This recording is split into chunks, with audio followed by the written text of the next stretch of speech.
Kita ingin melestarikan produk pangan lokal Indonesia dan kita pengen bikin produk pangan lokal ini bisa bersaing. Kenapa permen atau gulali atau aroma manis kembang gula ini ada di dunia? Jadi tujuan utamanya kembang gula di dunia atau permen untuk memberikan kebahagiaan buat orang-orang yang menikmatinya.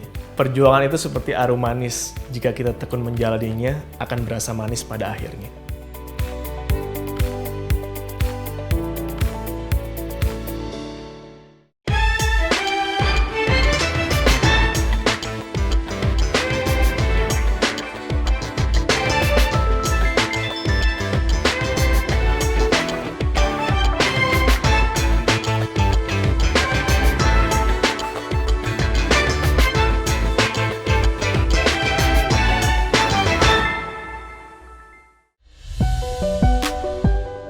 Saya Rian Angkawijaya, saya owner dari Snazzy Boom. Snazzy Boom itu sebenarnya basicnya kita bisnis aroma manis tradisional, cuman kita bikin modern branding. Cuman semakin kesini kok kayaknya value-nya sebenarnya dari bisnis ini nggak cuman itu gitu loh, Mas. Akhirnya kita lihat lebih lanjut, ternyata faktor why terbesar dari Snazzy Boom kenapa ada itu, kita ingin melestarikan produk pangan lokal Indonesia. Yang kita pengen bikin produk pangan lokal ini bisa bersaing. Tentunya dengan berbagai strategi branding, marketing, dan gimana kita bisa mengembangkan dari SOP produk-produk cemilan tradisional ini. Karena udah itu, cemilan tradisional memang enak dan merupakan warisan kuliner budaya Indonesia. Cuman kebanyakan kesulitannya dari di sumber daya manusianya. Makanya Snazzy Boom hadir, kita ingin melengkapi itu, sehingga warisan kuliner budaya Indonesia ini bisa bersaing gitu di pasar internasional. Kalau kenapa milih aroma manis dan atau rambut nenek ini, mungkin faktor takdir juga gitu ya. Karena sebelum terus terang saya cerita sedikit kali ya. Sebelum bisnis aroma manis tradisional ini, saya tuh punya bisnis konveksi. Jadi ini bisnis kuliner pertama saya. Cuman konveksi saya tutup, bangkrut karena ditipu orang saat itu. Akhirnya sisa uang 3 juta tuh. Bingung kan mau bisnis apa gitu. Salah satu teman saya waktu itu memang udah ada yang bisnis aroma manis tradisional, cuman nggak diteruskan gitu. Oke, dari situ saya datang ke nikahan teman SMA saya waktu itu. Kemudian salah satu teman SMA saya nih, kita lagi ngumpul, lagi ngobrol, dia nanya, lu masih inget nggak aroma manis tradisional? Sekarang nyarinya di mana ya, rambut nenek? Oh, akhirnya saya connecting the dots dan saya lihat nih, teman saya kemarin ada yang bisnis ini juga, dia nggak diteruskan. Oke, saya mau cari tahu lebih lanjut, ternyata ada sebuah problem di aroma manis tradisional ini, di mana jajanan aroma manis tradisional ini sudah mulai mau menghilang gitu loh. Atau dalam tanda kutip mau punah lah. Kalau kembali lagi pada pertanyaan kenapa harus rambut nenek aroma manis tradisional, karena itulah permasalahan utama yang kita temukan. Setelah saya cari tahu, menjalankan ini, ternyata banyak. Akhirnya Snazzy Boom kita mulai ngembangin produk. Saat ini kita punya produk namanya Endok Lewo. Itu dari Garut, dari Malangbong. Sama cemilan tradisional juga. Yang dimana punya sebuah nilai budaya sebenarnya di dalamnya. Nah, lagi-lagi Snazzy Boom hadir dengan faktor why dan value-nya. Kita ingin mengembangkan dan memperkenalkan jajanan tradisional itu sampai ke internasional kayak gitu sih. Kalau inspirasi bisnis pertamanya memang dari teman saya yang sudah menjalankan ini sebelumnya kan. Cuman dia tidak diteruskan juga dan dia kurang mendalami dari value-nya. Maka dari itu saya coba melengkapi. Dan kalau untuk inspirasi role model besarnya, tentu saya melihat cemilan-cemilan Indonesia yang sudah go internasional juga, yang sudah sukses ya, yang sudah banyak kita temukan di modern market. Jadi itulah cara kita untuk belajar juga gitu loh. Apalagi saya sadari bahwa memang Snazzy Boom ini bisnis rintisan gitu kan. Apalagi ini bisnis kuliner pertama saya. Jadi butuh banyak role model dan mentor-mentor di luar sana yang untuk sebagai acuan saya gitu sih, contoh. Through the traditional cotton candy business, Rian Angkawijaya wants to preserve Indonesia food products and of course to be able to compete at the international level. Ya, saya Dadan Wiguna. Posisi saya di sini sebagai supervisor produksi Snazzy Boom. Sebelum bekerja di Snazzy Boom ini, saya berjualan cilok di daerah Ciputat, Tangerang Selatan.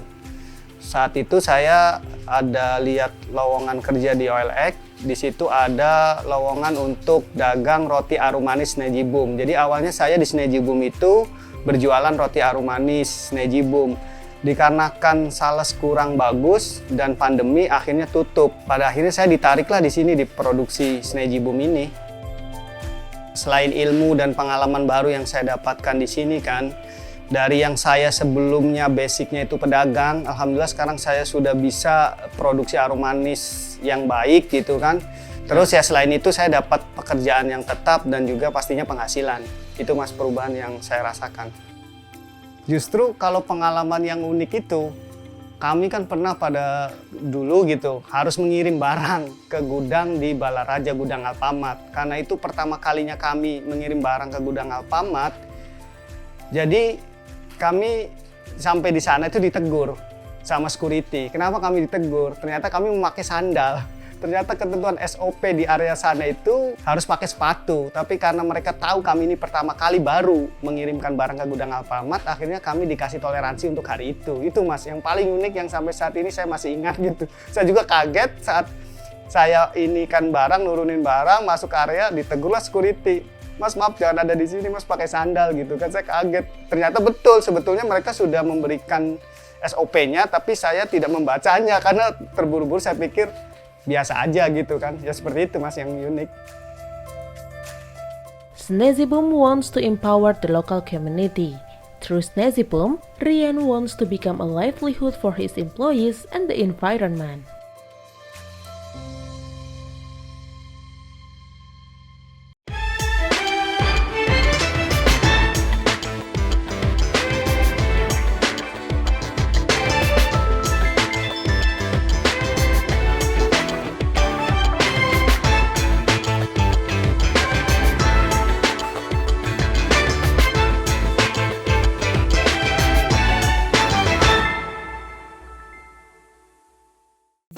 Sneji Boom adopts the Kaizen method used by a Japanese company, Toyota. The Kaizen method is a continuously innovation at its core. The design inspiration for the Sneji Boom products is very interesting. Oke, jadi inspirasi desain dari Sneji Boom ini terus terang inspirasi utamanya referensinya saya dapetin dari tisu toilet di Korea sebenarnya. Jadi nggak nyambung kan sebenarnya. Yang satu ada di toilet, yang satu ada di meja makan gitu. Tapi ternyata belajar lagi, inspirasi ide itu bisa datang dari mana aja gitu kan. Selama kita nggak mau itu terbatasi.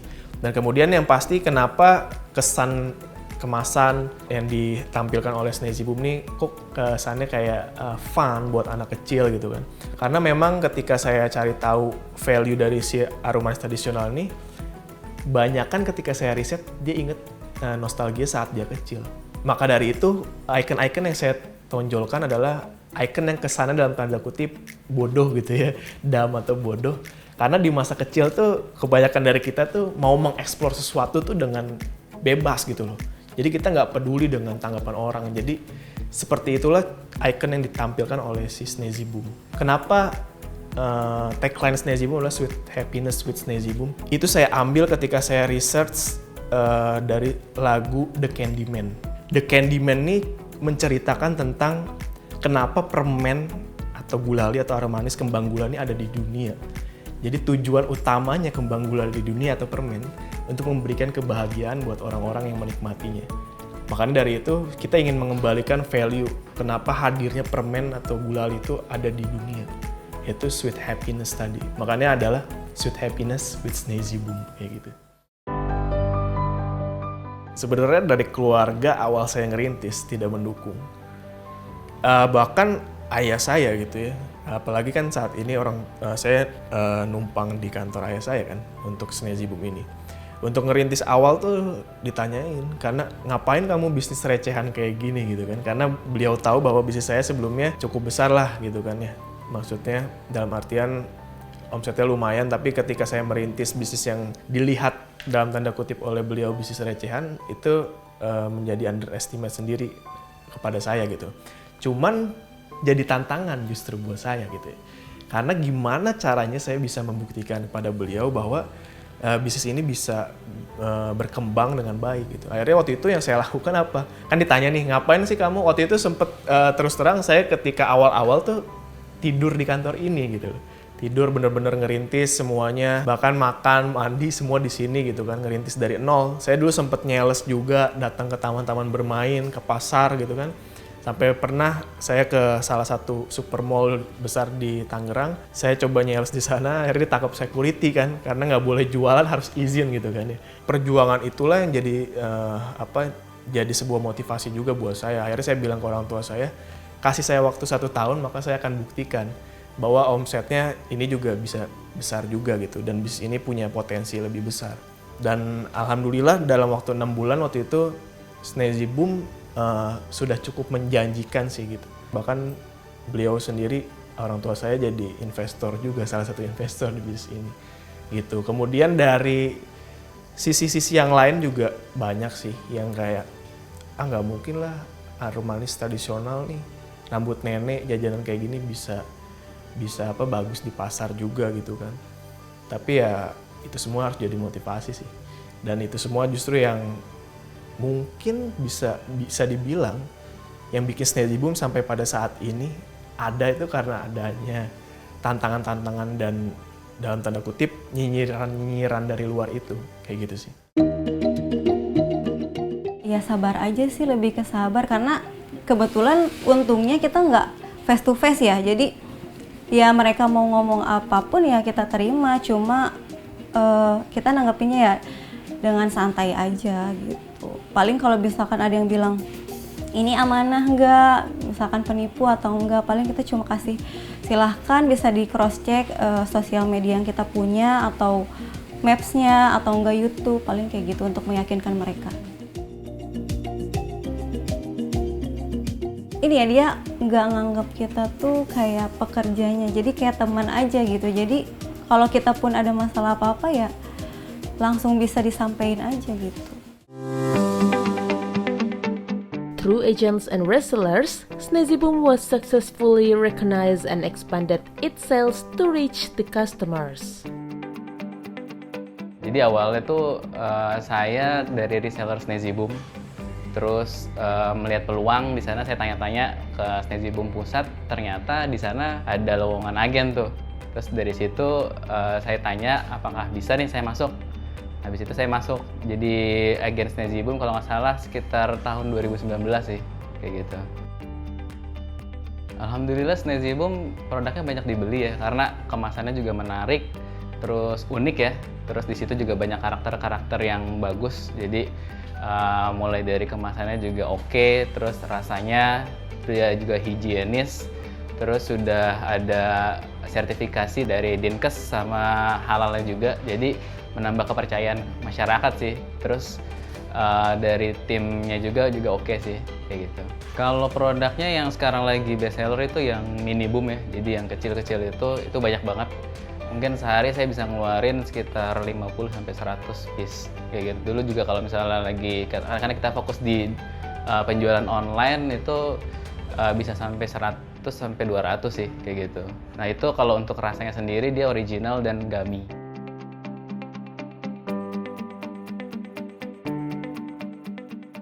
Oh kalau kebetulan kita ada usaha offline juga. Jadi di sini ada barber sama coffee. Nah di kopi itu jadi kita paduin sama kopi. Jadi beberapa ada kopi yang signature kita itu namanya Snazzy Coffee Doffy kayak gitu. Nah isinya itu ada di topping Snazzy Boom dan customer juga bisa pilih mau rasa apa. Dan kita cuma sediain yang mini boom ya. Jadi ada 6 rasa pilihan kayak gitu. Apart from being eaten right away, Snazzy Boom can be mixed with other foods or drinks such as coffee.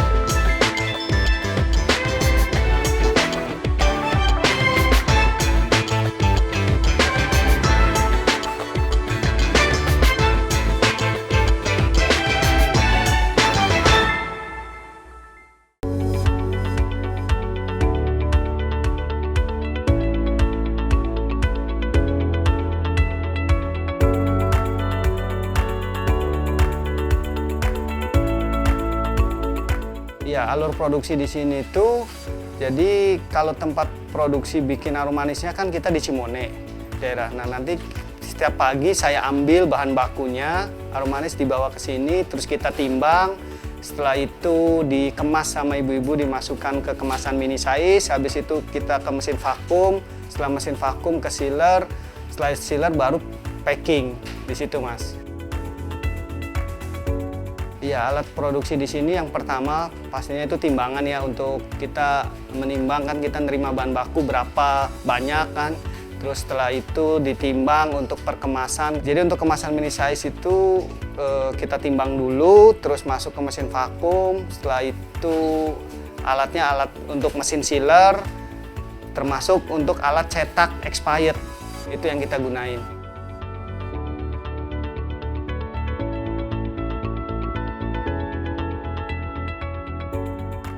Kalau bahan-bahan harum manis itu yang saya tahu karena diproduksi di sana itu kita menggunakan tepung tapioka, minyak goreng gitu. Ya bahannya sih nggak banyak, gula yang utama pastinya gula. Terus kita pakai pewarna makanan, perasa makanan, seperti itu yang diolah akhirnya menjadi harum manis gitu kan.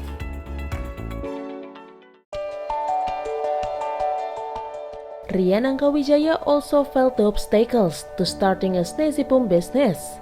One of it was cheated by the employees themselves. Sebenarnya titik terendah pasti ada ya, dalam setiap bisnis ada lah. Dan di Snazzy Boom juga ada. Dari yang waktu itu saya bahkan sampai ditipu sama karyawan saya sendiri tuh. Waktu itu agen-agen saya serahkan ke dia. Ternyata uangnya yang masuk tuh bukan ke uang perusahaan tapi ke uang rekening pribadinya dia. Dan kesalahan terbesar saya adalah saya terlalu percaya sih sama dia gitu. Bahkan waktu itu saya sempat mau kuliahin juga, pas banget, Tuhan maha baik gitu kan. Akhirnya ditunjukkan sehari sebelum saya suruh dia daftar buat kuliah, saya ada curiga salah satu karyawan saya, ini orang kok ngambil barang tapi nggak nyatet di stok kan. Itu kan jadi curiga kan. Akhirnya ternyata saya telusuri, saya coba calling agen, ternyata selama ini nih agen-agen gak cuma satu agen ya, banyak agen transfernya ke rekening pribadi dia. Jadi di situ salah satu titik terendah juga di mana cash flow perusahaan akhirnya habis, dan ya tapi harus tetap terus berjuang juga. Akhirnya tetap saya jalanin waktu itu sampai jual beberapa aset pribadi juga, pastinya untuk terus bikin bisnis ini survive. Gak lama dari situ berhasil. Kemudian ya kita semua tahu ya bahwa masa-masa pandemi ini adalah masa-masa sulit juga, masa-masa berjuangnya UMKM di Indonesia. Salah satunya kita juga kena sih gitu. Nah di situ juga kita sempat terdampak, kita nge-cut beberapa karyawan. Saya bisa bilang setengahnya mungkin karyawan dari Snazzy Boom kita cut. Kebanyakan di bagian marketingnya dari admin sales, karena kan penjualan drop banget tuh. Agen reseller kita drop, maka admin sales juga kita cut-cutin banyak. Ya jual lagi-lagi untuk bikin ini survive, saya coba waktu itu jual aset-aset pribadi saya juga sih untuk bikin ini survive. Tentunya yang paling bikin down gitu ya, istilahnya kalau ada komplain dari konsumen itu Mas, gitu kan. Jadi di situ kita akhirnya ya introspeksi diri kan, mencari tahu di mana letak kesalahannya untuk segera memperbaikinya. Seperti itu tuh yang paling bikin kadang kita merasa gimana ya ini kok salah gitu kan, harus bagaimana gitu kan supaya konsumen itu tidak ada komplain lagi. Jadi kami mencari tahu di mana letak kesalahannya kan dari komplainan customer itu apa sih kan, apa karena ada sealeran yang bocor, jadi kami harus menekankan lagi di sealeran itu memastikan untuk jangan sampai ada yang bocor gitu kan. Pasti. Sampai dikata-katain pun pernah. Cuma ya udah kita ya dibilang ambil hati ya pasti ya, cuma kan karena kita kebenaran nggak keliat mukanya kayak gimana gitu, nggak ketemu langsung. Jadi ya udahlah, ya paling bete, kita pun anggapnya bete sekejap itu aja, tapi nantinya ya tetap kita tanggepin, dia mau order kita tetap ambil kayak gitu. During the journey of building Snazzy Boom, Rian Angkawijaya and the team received critics to the lowest point. Through his passion and hard work, he finally got the award. Rewardnya, kalau penghargaan kita di 2018, kita dapat 2 penghargaan waktu itu skala nasional.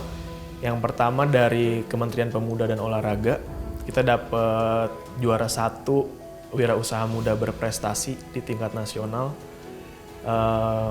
Dan nggak nyangka juga sih waktu itu bisa dapat gitu, karena saingannya juara 2-nya bahkan mentor saya sendiri gitu. Dan waktu itu juga kita dapat juara The Most Valuable Challengers sekalian hibah modal dari Wismilak Diploma Success Challenge di tahun 2018 juga. Itu skalanya nasional dan pesertanya waktu itu ada sekitar 8.500 orang. Ya lagi-lagi nggak nyangka gitu, jajanan yang orang bilang ketika saya merintis di awal jajanan recehan, tapi ternyata bisa juga gitu menghasilkan dan mendapatkan reward yang skalanya nasional ini. Jadi buat teman-teman yang mungkin di luar sana sedang menjalankan bisnis dan saat ini mungkin merasa bahwa bisnis gue bisa maju apa enggak sih? Sebenarnya kalau prinsip saya jalankan dulu sih, ikhtiarkan dulu, kasih waktu sama diri kita. Karena kita harus punya waktu. Misalkan, oke, saya mau kasih waktu ke diri saya 1 tahun. Selama 1 tahun saya akan lihat bisnis ini bisa berkembang apa tidak gitu. Jadi dari situlah kita tahu bahwa usaha kita seberapa lama, dan dengan adanya waktu itu tentu kita bisa jadi lebih semangat karena tahu kapan deadline-nya kita harus sukses. Kalau saya selalu bawa dalam doa saya, Snazzy Boom nih bisa jadi ladang rezeki buat karyawan-karyawan saya, terutama buat lingkungan sekitar saya dulu gitu. Karena benar-benar kita tuh punya visi bahwa Snazzy Boom nih harus berkah di dunia sama di akhirat sih. Kayak gitu. Jadi kalau untuk harapannya, justru saya pengen lebih banyak orang-orang yang bisa mendapatkan rezeki di bisnis ini gitu. Jadi dalam artian banyak karyawan, semakin banyak karyawan, tentu kan sebenarnya kolerasi sama kan.